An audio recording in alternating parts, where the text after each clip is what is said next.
Ich fange einen Satz an und wir werden weiter sagen, okay? Je commence une phrase et vous allez la continuer, ok?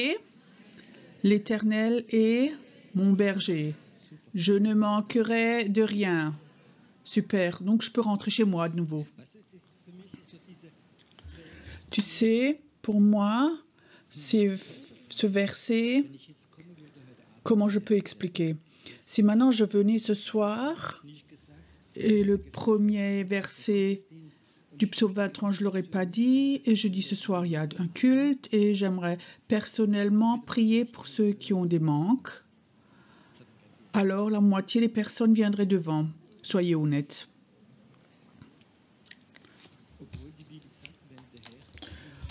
Bien que la Bible dit, si l'Éternel est ton berger, tu n'as pas de manque. Ok, de temps en temps, il y a des erreurs dans la Bible. Est-ce que c'est une erreur, une faute? Non, il faut qu'on comprenne. Et je crois que le premier verset est le plus important. L'Éternel est mon berger. Je dis encore mon berger. Tu sais, parfois, on a le droit, un peu, d'être égoïste. Tu sais, cette phrase, Dieu, c'est notre bon Dieu, il n'a pas de puissance. Mais je dis, tu es mon berger. Ça, c'est la foi. Tu sais, donc, de mettre le poids sur le moi, c'est si l'Éternel est mon berger, je ne sais pas si c'est le tien ou le tien, je ne sais pas. Mais moi, je sais une chose, il est mon berger. Et chacun d'entre vous a le droit d'avoir cette mesure d'égoïsme ce soir et de dire, Seigneur, tu es mon berger. Tu ne sais pas si celui à côté croit ça là. Mais toi, il faut que tu le crois. Qu'est-ce que c'est la foi? La foi, c'est rien d'autre que de prendre. Jésus, tu es mon berger. Je te prends comme mon berger. Il est à moi. Tu comprends? C'est pas le berger de mon épouse, c'est mon berger. Si elle le dit aussi, c'est ok, mais c'est mon berger. Et aussi longtemps que toi, tu ne le dis pas tout personnellement et crois, ça ne va jamais avoir la puissance de ce verset. Si Jésus est ton verset, tu peux te rappeler quand tu as accepté Jésus dans ta vie.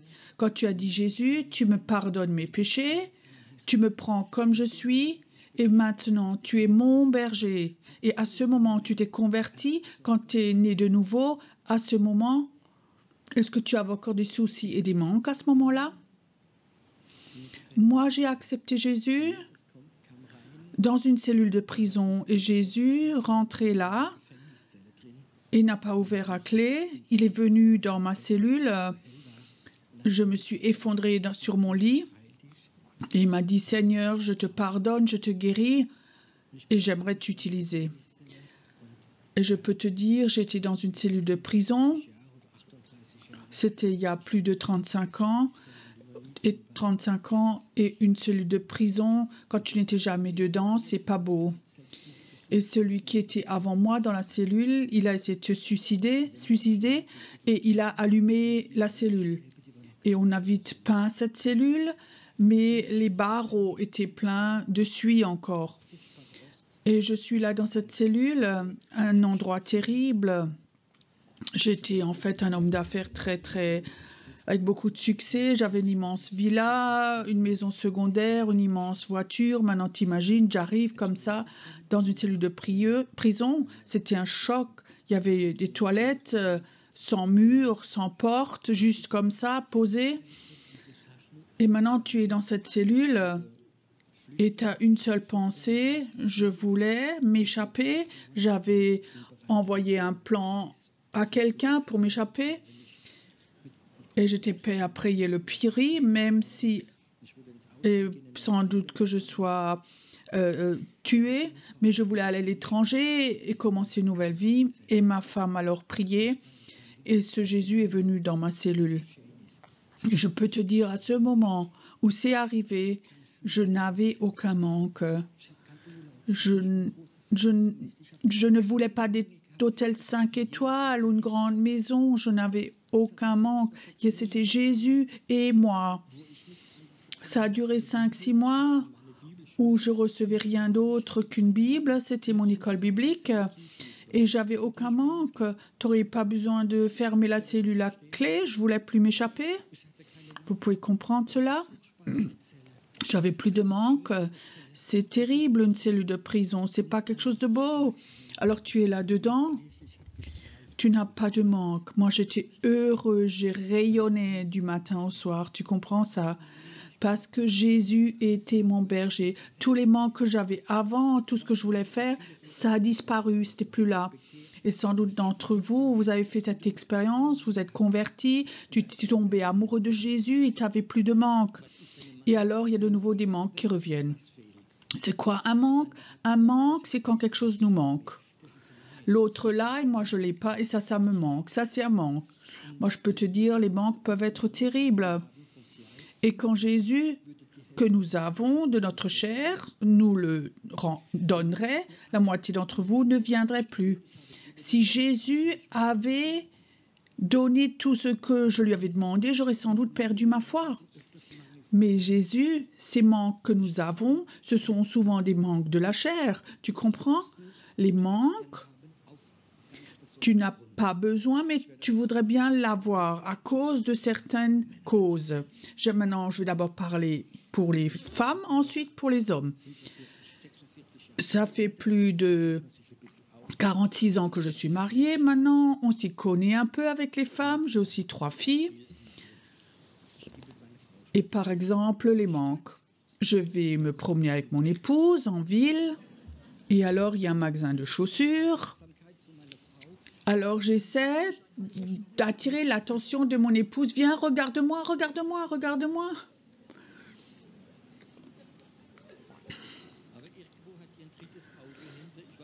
Mais quelque part, elle a un 3e œil derrière, je ne sais pas. Et alors, elle reste là debout et elle dit « Oh, celle-là, elle te plaise aussi ?» Et tu dis « Mais tu as donc 30 paires à la maison !» Tu sais ce qu'elle me dit?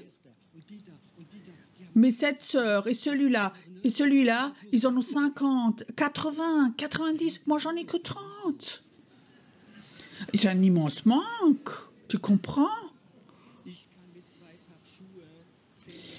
Moi, je peux vivre avec 2 paires de chaussures pendant 10 ans. Vous, les femmes, prenez un exemple à cela. Ok, maintenant je viens aux hommes. Mon épouse, elle a comme ça, quand elle voit quelque chose, elle a un regard un peu différent. L'autre jour, je suis arrivée à la maison, j'avais un prospectus d'une voiture. Je rentre, elle regarde tout de suite, pas moi, mais le prospectus, et je vois déjà son regard. Et c'est pour une voiture? Je dis oui, c'est pour une voiture. Mais tu as besoin d'une nouvelle voiture? Je dis, mais écoute, elle a déjà 3 ans maintenant. Vous, les hommes, vous me comprenez, hein? 3 ans, la même voiture. Il faut donc avoir un intérêt pour une nouvelle. Et je dis oui, mais j'ai que regardé, j'ai emmené le prospectus. Et là, il y avait son regard, là. On a d'autres choses à acheter qu'une voiture.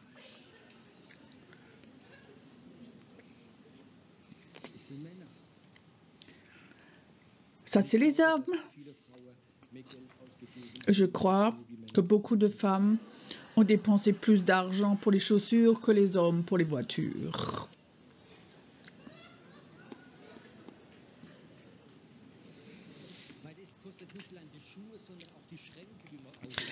Parce que ce n'est pas le prix des chaussures, mais aussi les armoires qu'il peut avoir pour. Et ça, c'est les manques que nous avons. L'autre a une nouvelle voiture, il a ceci, cela, l'autre va en vacances. Et alors on a des manques quand on ne le reçoit pas. Si tu étais en communion avec le berger, beaucoup de ces manques s'évanouiraient tout seuls. Mon papa m'avait raconté un jour, tu sais, après la guerre, tout était différent. Nous n'avions rien. Mais 2 fois par semaine, nous nous rassemblions, une fois chez cette sœur, une fois chez celui-là. On s'est rassemblés toute la soirée. On a chanté des chants, on a adoré Dieu, on a prié ensemble. Nous n'avons rien. L'un avait fait un gâteau, l'autre a ramené quelques haricots, l'autre avait de la chicorée et on a fait du café gâteau et c'était tellement bon. Tu sais, après la guerre, il n'y avait plus rien qui était là. Mais on n'avait pas de manque, ils avaient Dieu. Et alors il me raconte, tu sais, après la guerre, il y a la prospérité qui est venue. Et les gens n'avaient plus le temps de venir.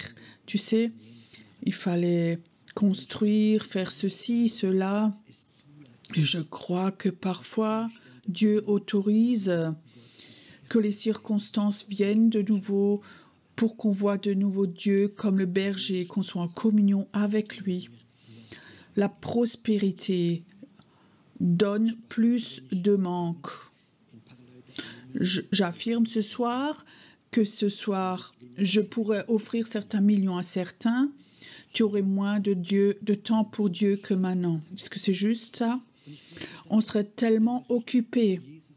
Et je crois si nous avons vraiment Jésus en tant que berger et nous sommes ses brebis, nous n'avons pas de manque. Je ne crois pas que c'est la cause de Jésus. Jésus, c'est le berger et son travail est accompli. C'est juste ça ou il est devenu expert en IT ou conseiller juridique. Non, il est le même hier, aujourd'hui, pour toujours. Il est le berger des brebis. Et quand on a des manques, c'est la faute de la brebis. Et peut-être tu n'es plus brebis, tu es devenu chèvre. Maintenant, j'attendais que les hommes disent « Amen ». Mais osez donc. Je sais, vous avez des problèmes à la maison après. Ok, vous n'avez pas besoin. Mais peut-être, on a perdu ce caractère de la brebis. On est devenu des chèvres. Et les hommes sont devenus des boucs ou des bœufs.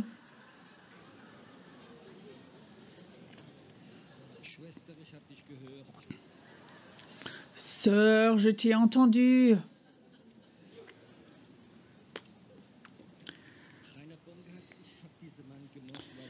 Reinhard Bonke, j'ai aimé cet homme parce qu'il parlait d'une manière que tout le monde le comprend. Il dit, tu sais, aujourd'hui il y a des théologiens, ils ne parlent plus pour les hommes, mais ils parlent pour les girafes.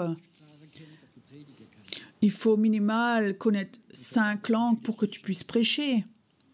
Et j'avais l'impression dans beaucoup d'églises, j'ai parlé avec des gens, ils vont plus à l'église officielle parce que je comprends même pas vraiment ce qu'ils racontent. C'est devenu tellement intellectuel. Jésus est le berger des brebis, tu comprends? Reste brebis et tu n'auras pas de manque. Alors il te mène sur des verts pâturages.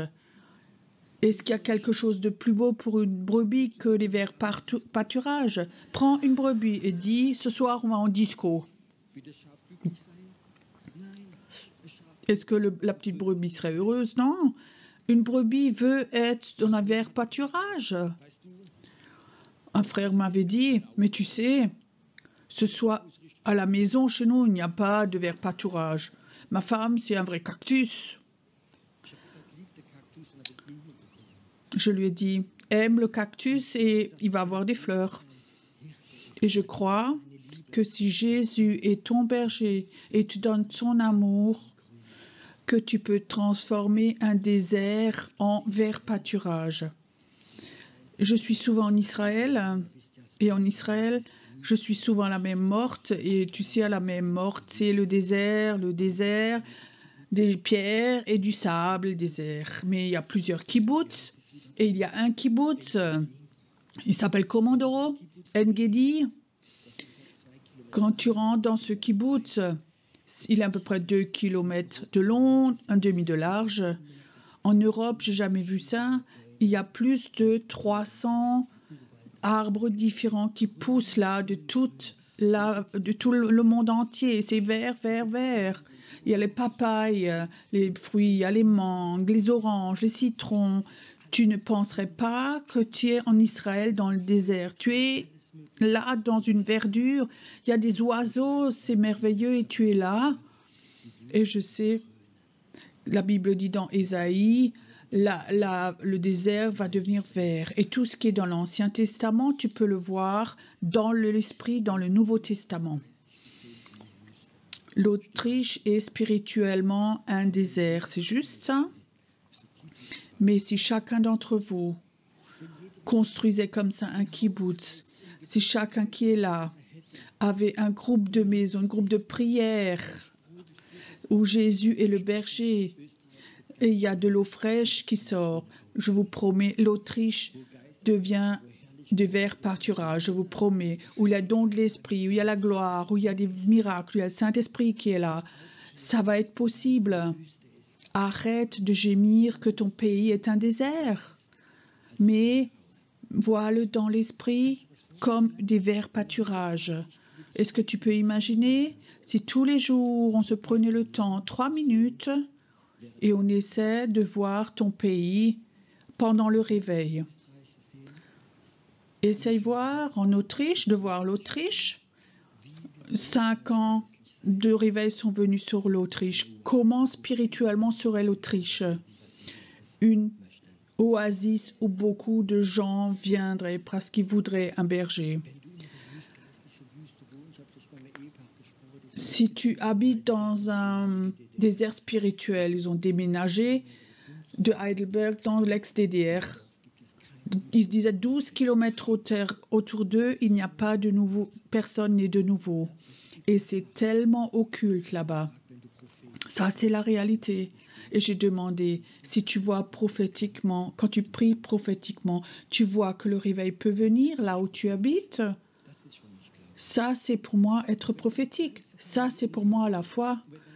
Quand toute ta famille est incroyant et que toute ta famille est contre, quand ils sont tous contre, je veux te demander, est-ce que tu peux voir où toute ta famille vient au Seigneur? Est-ce que tu peux voir cela? Tu sais, ce que tu vois va influencer ta vie. Est-ce que tu peux voir l'Autriche? Envoie la pluie, cette pluie où le réveil vient. Est-ce que tu peux voir ça où tout d'un coup, les bistrots se vident et les églises se remplissent? Tu peux voir que l'atmosphère se transforme dans la salle. Quand tu rentres quelque part dans une école, peu importe où, tu peux voir comme tout d'un coup, il y a que ça se transforme. Est-ce que tu peux voir cela? Tu sais, si tu ne vois pas, comment veux-tu prier? Alors tu pries tes manques.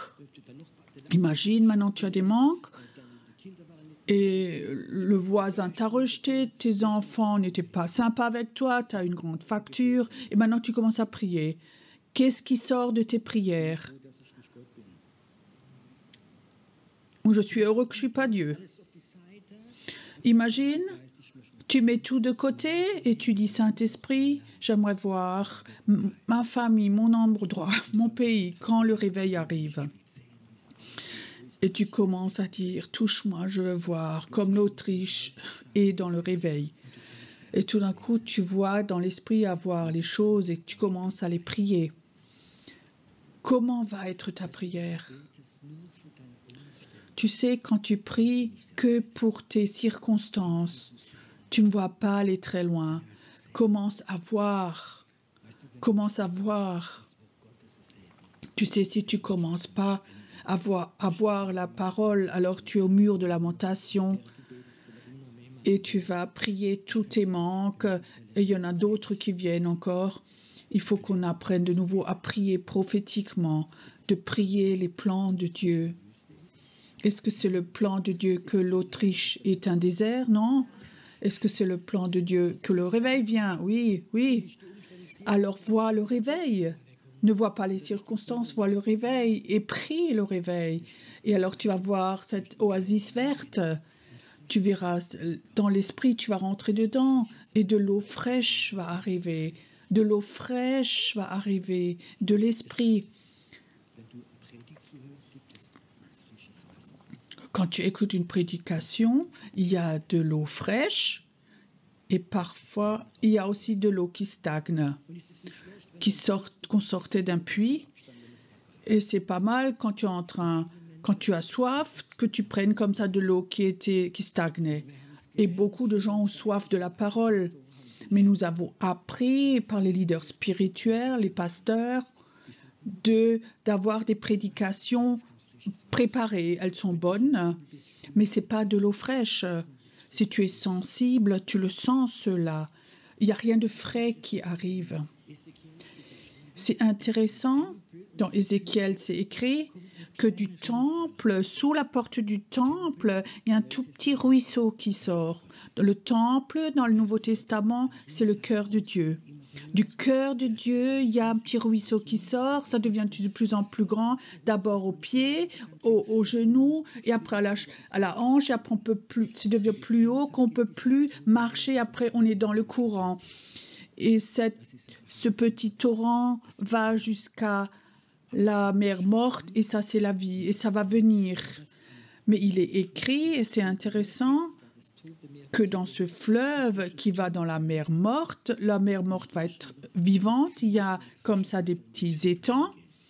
Il n'y a pas d'eau fraîche qui va aller dans les petits étangs. Qu'est-ce que c'est un petit étang? Tu sais, j'habite pas très loin du Rhin. Et alors, il y a le Rhin et il y a le vieux Rhin qui était à l'époque au Rhin, mais on les a coupés du Rhin. Et c'est souvent comme ça des petits étangs où il y a des carpes dedans. Et il y a les moustiques là, ils sont heureux, ils mettent leurs œufs dedans.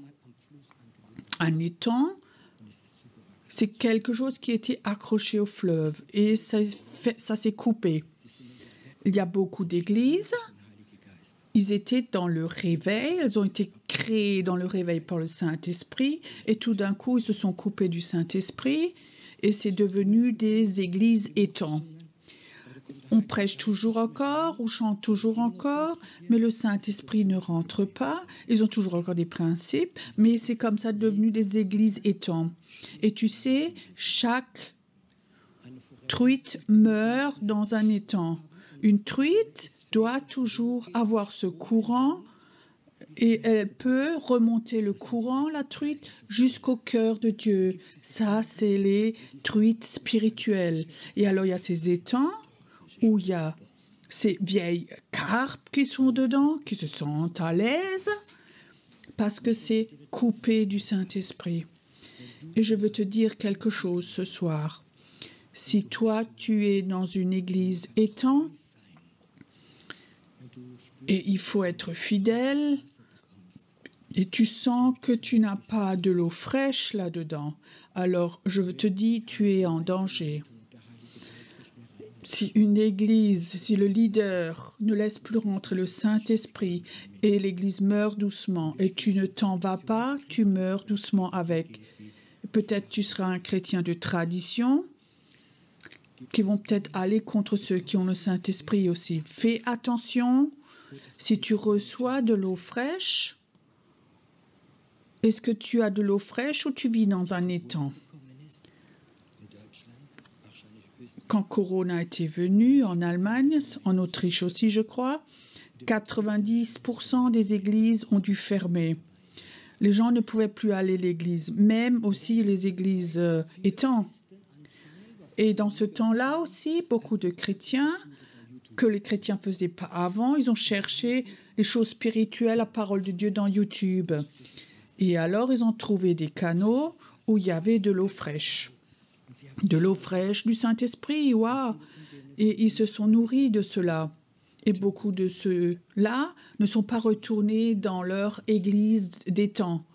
Et beaucoup de ces églises sont en train de se fermer. Et je crois que c'est le jugement de Dieu. Vous comprenez? Dieu voudrait donner de l'eau de vie. Dieu t'emmène dans les verts pâturages et avec ton cœur, tu peux transformer un désert en vert pâturage où il y a de l'eau fraîche. Je crois que ces soirs aussi il y a de l'eau fraîche qui est venue ici. Moi, je ne savais pas de quoi j'allais prêcher ici, mais je savais que de l'eau fraîche allait venir. Et pendant des années, j'avais vécu dans une église étang et je sais ce que c'est et je sais que ça peut tuer. Il n'y a rien de frais, c'est de la religion et tu meurs doucement, doucement et il n'y a plus de joie non plus. C'est important, surtout les gens qui ont un esprit prophétique.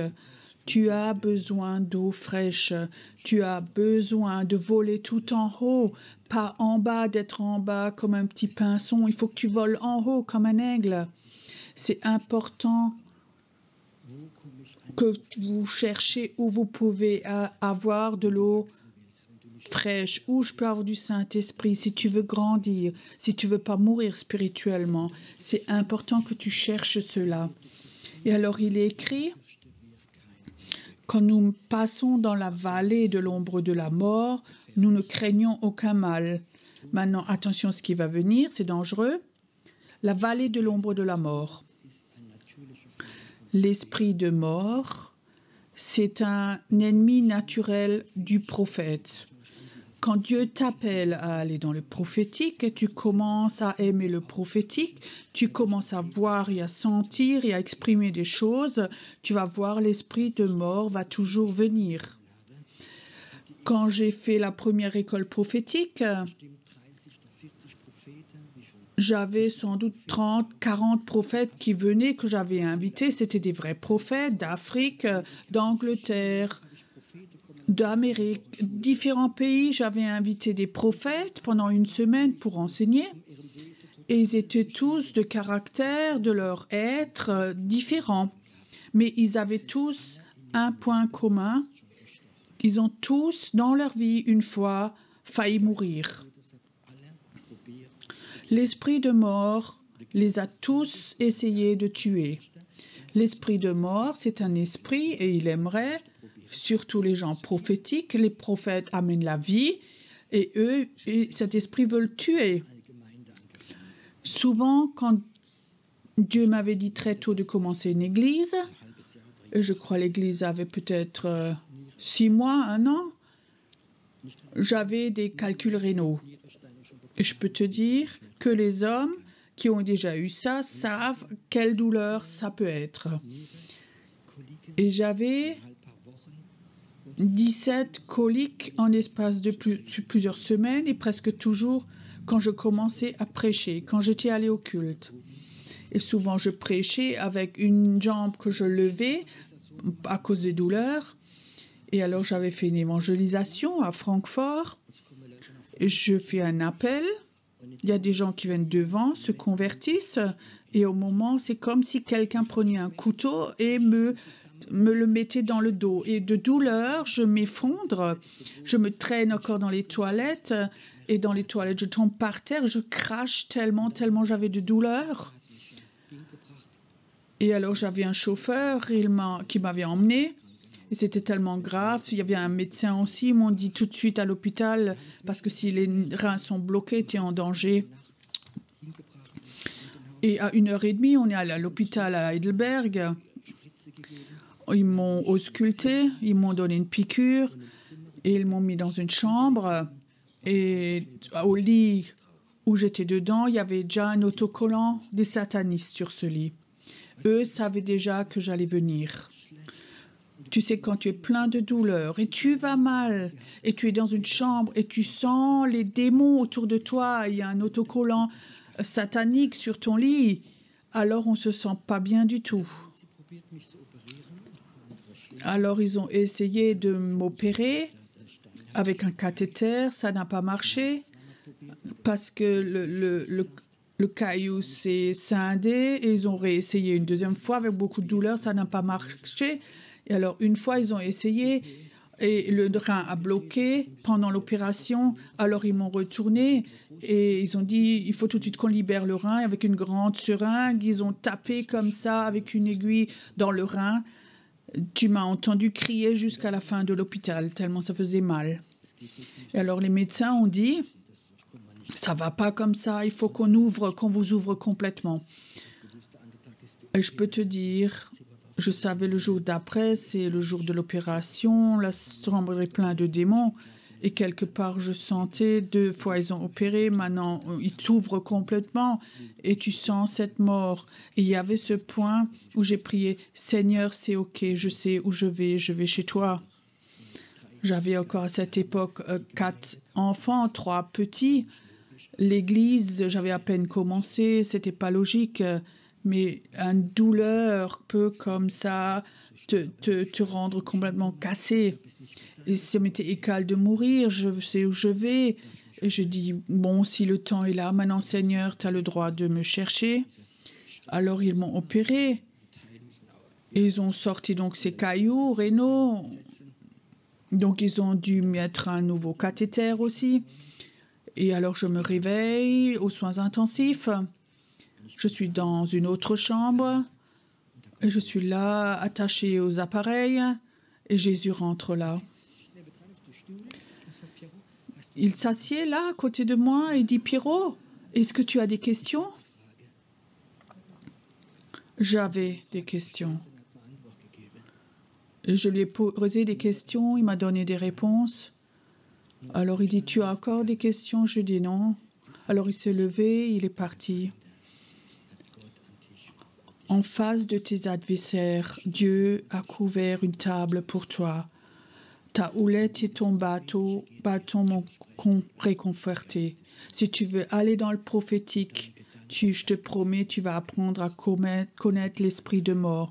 Dans tes pensées, ton regard, dans ton être, il va t'attaquer. Et alors, il faut que tu saches, ta vie appartient à Dieu. En face de tes adversaires, tu sais, si les ennemis sont là, j'étais dans cette chambre, je peux te dire, c'était plein de démons. Et ils se réjouissaient parce que j'ai couché là, plein de douleurs. Je t'ai opéré 2 fois, ça n'a pas marché. Et ils sont là, et tu es dans cette chambre, et tu sens cette mort. Là, dans ces moments, c'est là que le prophète est conçu. Pas dans la puissance, mais dans ces moments-là. Quand Jésus vient en face de tes adversaires, il est venu lui-même. Et ce matin, il m'a touché. Aux soins intensifs, c'était un des plus beaux moments de ma vie. Je sais encore, après l'opération, donc on m'a mis dans une chambre après, et je pouvais sortir, me promener avec la bouteille et la perfusion. Je me promène, et il y a un homme qui vient, qui dit « Je dois parler avec toi, c'est pas trop le moment. Il faut que je me repente, il dit. J'ai tellement grondé contre toi. » C'était un leader spirituel. Je disais, je fais ça et ça. Et là, je suis là avec ma perfusion, avec mon imperméable. On m'avait un ventre qui était coupé. Et il dit, je veux me repentir. J'avais peur que je meure. Alors j'étais là, je me rappelle encore, en face de mes adversaires. Et je lui ai dit, écoute, au nom de Jésus, le Seigneur t'a pardonné. Et j'aimerais te bénir. Et plus tard, il est devenu un orateur.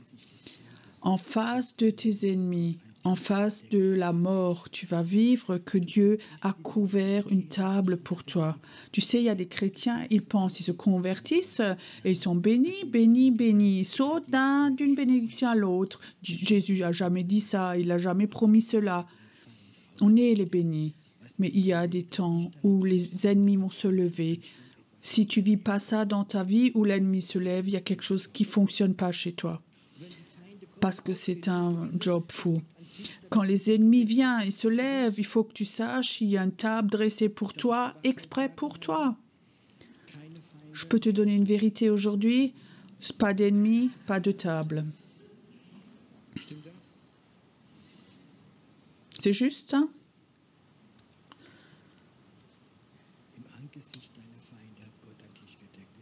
En face de tes adversaires, Dieu a couvert une table, a dressé une table. Est-ce que quelqu'un veut prendre cette promesse ce soir? Dieu, bon, ok, oui, ben je t'envoie des ennemis, oui. Tu sais, je dis quelque chose en face de tes adversaires. Et les adversaires, ce n'est pas les humains. Ils voient les enfants prophétiques. Ils envoient l'esprit de mort, l'esprit de sorcellerie. Il va venir et alors résiste. Et Dieu va dresser une table avec les choses les meilleures pour toi. Et tu vas servir Dieu. Et il va être avec toi. Je te donne une dernière promesse. Pour aujourd'hui, tu as le droit de la prendre. Le bonheur et la grâce vont venir parfois. C'est tard le soir, on peut se tromper. Le bonheur et la grâce m'accompagneront tous les jours de ma vie. Tu vas aller ici à ta voiture et le bonheur et la grâce vont t'accompagner toute ta vie. Toute ta vie. Il faut que tu saches que le bonheur et la grâce vont aller avec toi. Et c'est quelque chose que je veux dire que tu peux sentir. Le bonheur et la grâce vont avec toi. Quand tu es en communion avec le Seigneur, tu vas les sentir, ils vont t'accompagner. Et cette bonté et la grâce, c'est fantastique. Et alors le souhait vient, et toi, dans la maison de l'Éternel, je veux rester toute ma vie. Alléluia.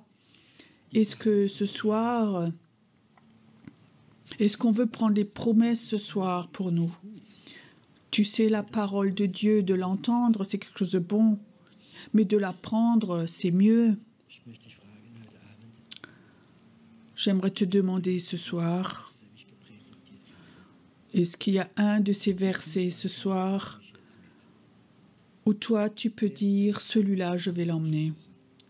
Ce verset m'a parlé. Celui-là je le prends maintenant. Et je bâtis ma vie sur ce verset. Je dis encore plusieurs et ça fait clic. L'Éternel est mon berger. Je ne manquerai de rien. Tu n'as pas besoin de répéter. Il faut juste que tu l'attrapes maintenant. Attrape ton verset ce soir. Il me manquera de rien. Il me fait reposer dans de verts pâturages. Il me dirige près des eaux paisibles. Des eaux paisibles. Pas un étang, de l'eau fraîche. Pas un étang.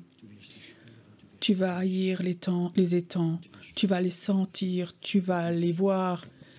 Et tu vas chercher de l'eau fraîche pour toi, pour tes enfants, pour les gens qu'on te confie. Et quand tu passes la vallée de l'ombre de la mort, ne crains aucun mal, car le Seigneur est avec toi. Et ta houlette et ton bâton te rassurent, te consolent. Pas le leader de maison ou celui qui te fait la cure d'âme, le pasteur. Le Seigneur va te consoler. Le Seigneur personnellement. Il faut juste venir à lui. Mais il va te consoler. Et en face de tes adversaires, Dieu va dresser une table. La bonheur et la grâce vont t'accompagner tous les jours de ta vie. Et tu vas avoir envie de toujours être dans la maison de l'Éternel. Ça, c'est l'endroit où il n'y a pas de manque, où il n'y a aucun manque. Toute ta vie. Saint-Esprit, j'aimerais maintenant que certains versets de ces versets merveilleux, que les gens puissent les attraper, qu'ils puissent vraiment les attraper, les intégrer. Qu'ils puissent vraiment les intégrer. Viens, inspire maintenant. Inspire.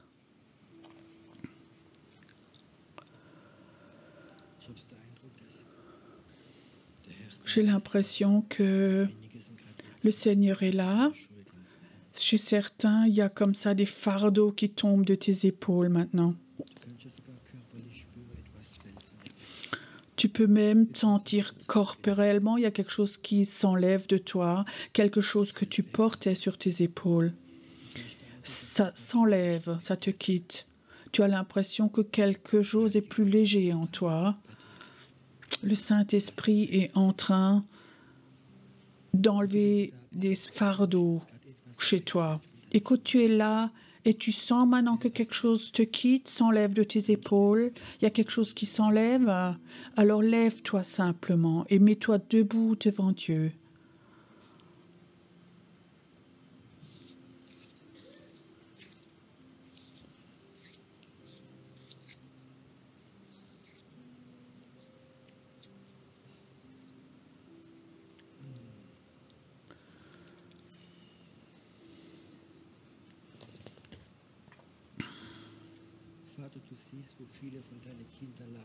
Père, tu vois où beaucoup de tes enfants ont porté des fardeaux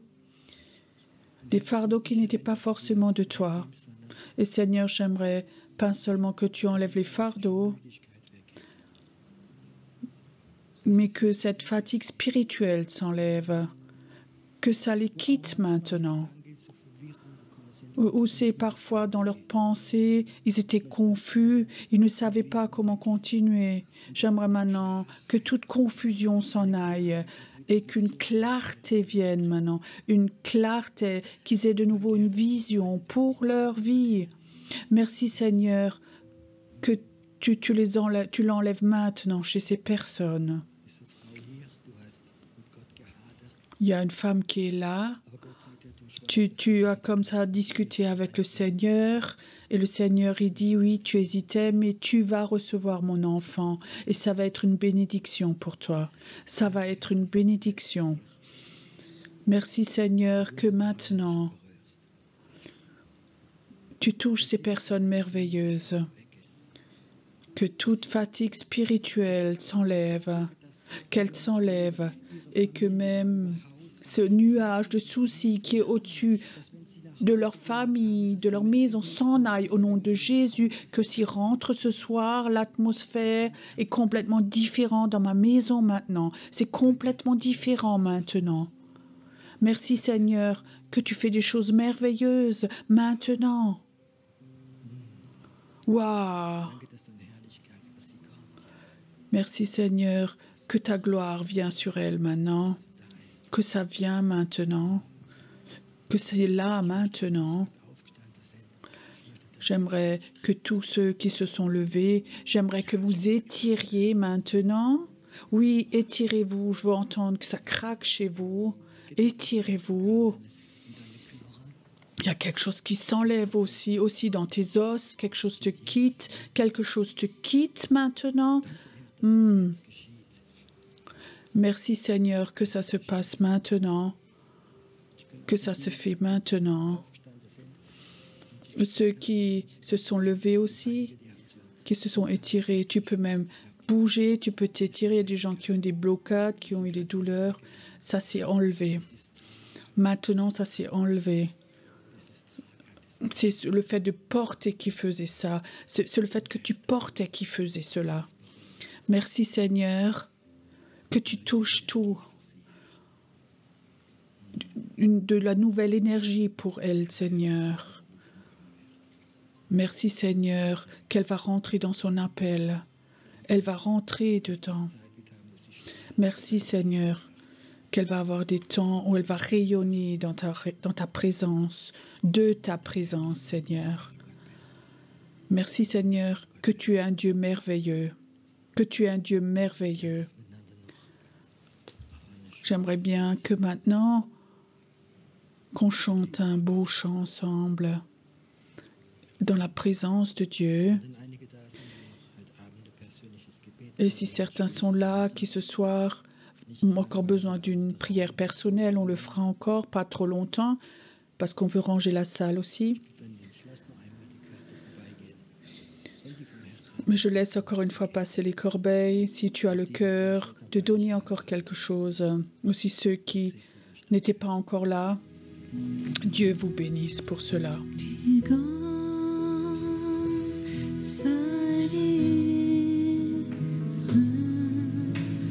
God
Gottes Liebe ist wie die Sonne, sie ist immer und überall da. Gottes Liebe ist wie die Sonne, sie ist immer und überall da. Streck dich ihm entgegen, nimm so viel du willst. Gottes Liebe ist wie die Sonne, sie ist immer und überall da. Gottes Liebe ist wie die Sonne, sie ist immer und überall da. Streck dich ihm entgegen. Nimm so viel du willst. Gottes Liebe ist wie die Sonne, sie ist immer und überall da. Gottes Liebe ist wie die Sonne, sie ist immer und überall da. Gottes Liebe ist wie die Sonne, sie ist immer und überall da.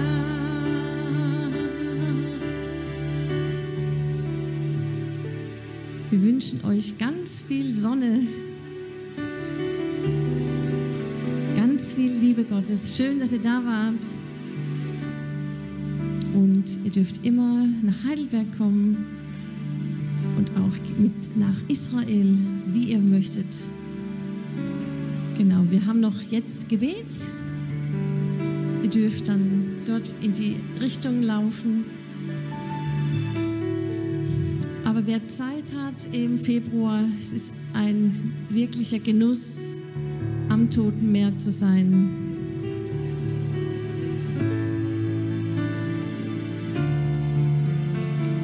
Gottes Liebe ist wie die Sonne, sie ist immer und überall da. Gottes Liebe ist wie die Sonne, sie ist immer und überall da. Streck dich ihm entgegen. Nimm so viel du willst. Gottes Liebe ist wie die Sonne, sie ist immer und überall da. Gottes Liebe ist wie die Sonne, sie ist immer und überall da.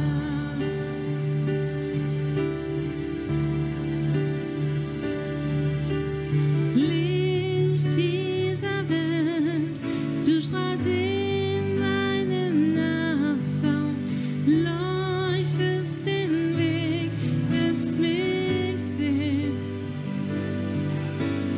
Herr, deine Schönheit lässt mich anbeten. Ewig will ich vor dir stehen.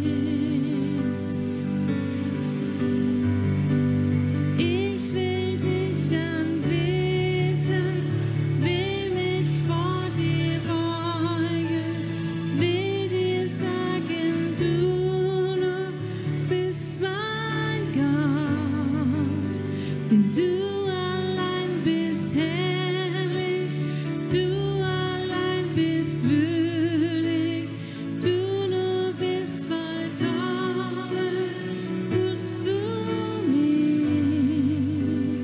Ich will dich anbeten, will mich vor dir beugen, will dir sagen, du nur bist mein Gott, denn du